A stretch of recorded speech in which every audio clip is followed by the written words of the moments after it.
On s'est rencontrés quand elle avait 5 ans. Je sais plus quel âge j'avais. Je venais de quitter mon tout premier ami. C'était dans ces rues pleines de tables remplies d'objets où les gens s'échangent des objets avec des petits trucs qui brillent.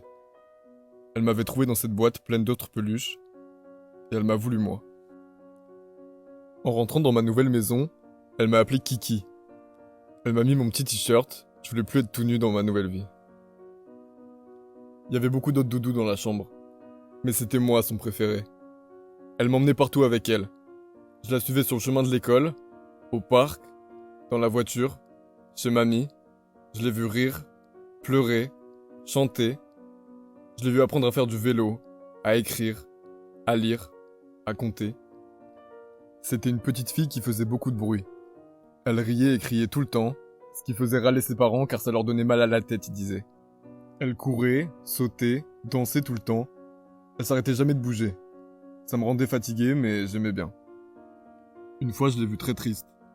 C'est quand on m'a mis pour la première fois dans cette machine pleine d'eau qui tourne. Elle me regardait, je la voyais tourner pendant que j'étais dans cette eau bizarre. On m'a sorti de là, j'avais la tête qui tournait, j'étais tout mouillé. On m'a attaché par les oreilles pour faire tomber l'eau. Elle me regardait encore. Puis j'ai vu Lilou grandir. Elle m'emmenait plus à l'école, mais tous les soirs elle me faisait un câlin pendant que maman racontait l'histoire du soir, et on s'endormait tous les deux. Elle m'emmenait encore en vacances et chez ses amis, mais c'est moi qui restais son meilleur ami. Quand elle est arrivée à la plus grande école, elle me mettait un peu sur le côté. Elle commençait à me faire tomber du lit la nuit, mais elle me remettait à ma place tous les matins quand elle se réveillait. Mais un jour, elle m'a laissé là. C'est maman qui m'a remis dans le lit, et ça arrivait de plus en plus souvent. Un jour, je l'ai vue arriver avec des gros sacs noirs et des boîtes marron comme celle où elle m'avait trouvé. Elle a commencé à mettre des choses dans le sac, d'autres dans la boîte. Moi aussi, j'ai été dans la boîte, avec plein d'autres peluches. Et d'un coup, il a fait tout noir, et j'ai plus jamais revu Lilou. Il m'avait aperçu entre tous ces objets qui étaient destinés à être vendus. J'étais seul, triste d'avoir perdu ma meilleure amie. Mais ce garçon m'avait tout de suite remarqué. Il était un petit peu plus âgé que Lilou. Il a très peu hésité avant de m'acheter et de me mettre sur ses épaules. En rentrant à sa maison, j'ai vu qu'il avait une belle chambre et déjà quelques amis. Il y en a un qui s'appelait Mimiki, un autre Rocket, et le dernier s'appelait Kanto. On ne jouait pas forcément beaucoup avec Elio, mais on était toujours auprès de lui dans son lit.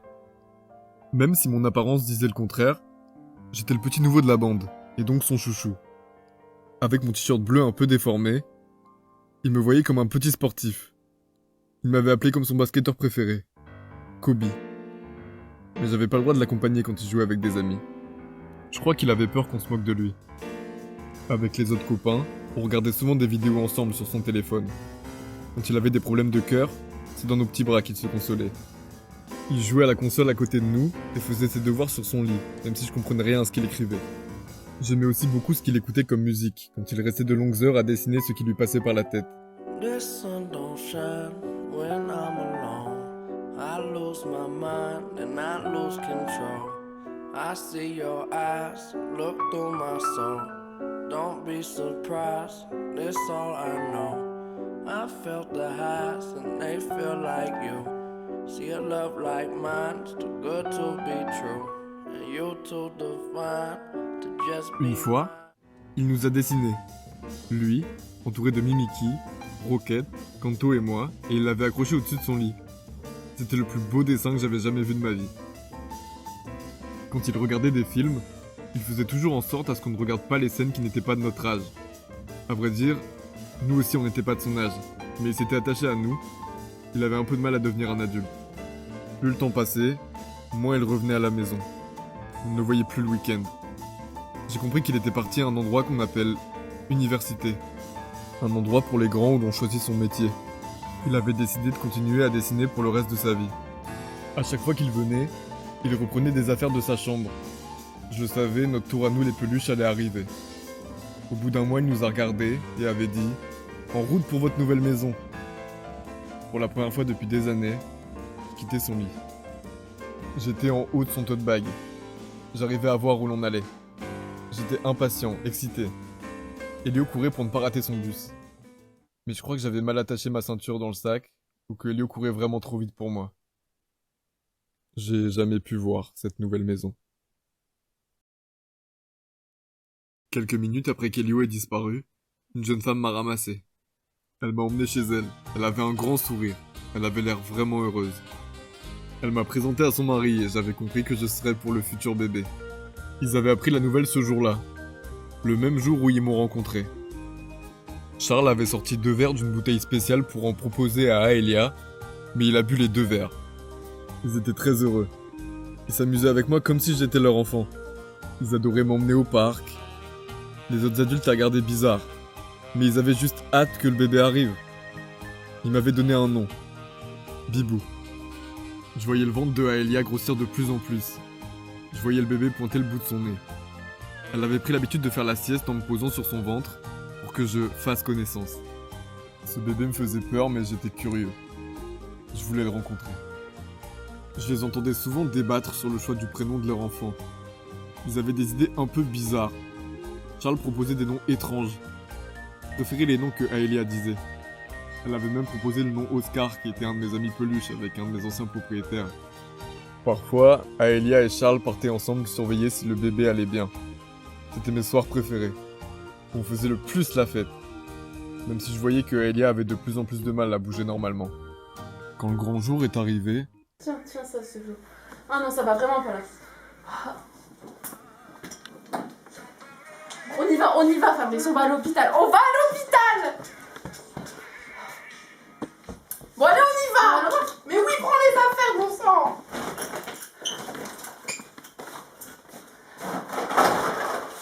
Mais on y va. Mais... Allez, prends, vite.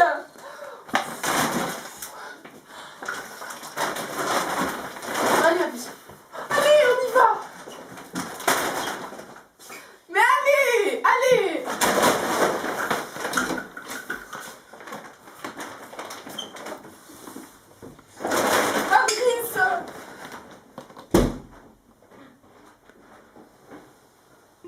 Ils étaient tellement pressés qu'ils m'ont oublié sur le canapé et sont partis sans moi. Ça a été un long après-midi. J'étais seul mais impatient de me faire un nouvel ami. Mais quand ils sont revenus, je les avais jamais vus comme ça. Aelia n'arrêtait pas de pleurer. Charles aussi, mais il essayait de la consoler. J'avais pas compris tout de suite. Mais quand ils ont appelé au téléphone, j'ai su. Le bébé n'a pas survécu à l'accouchement. J'avais perdu mon nouvel ami et ma raison d'être là. À partir de ce jour-là, Aelia ne faisait que pleurer en me voyant. J'étais passé du fauteuil à l'armoire en un instant. Charles voulait me cacher car j'étais un souvenir douloureux. Mais une fois, Aelia avait décidé de m'emmener faire un tour dehors. On s'était assis tous les deux sur le banc d'un parc. Ça faisait longtemps que j'étais pas sorti de mon tiroir, mais j'étais heureux de retrouver mon amie. Mais après quelques minutes, elle est partie.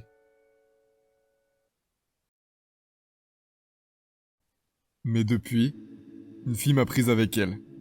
Elle s'était assise sur le même banc où j'étais, pour lire un livre pour les grands. Avant de partir, elle m'a vu tout triste sur le banc, et elle a décidé de me ramener avec elle dans son tote bag. J'avais un peu peur au début, mais cette fois j'étais bien au fond.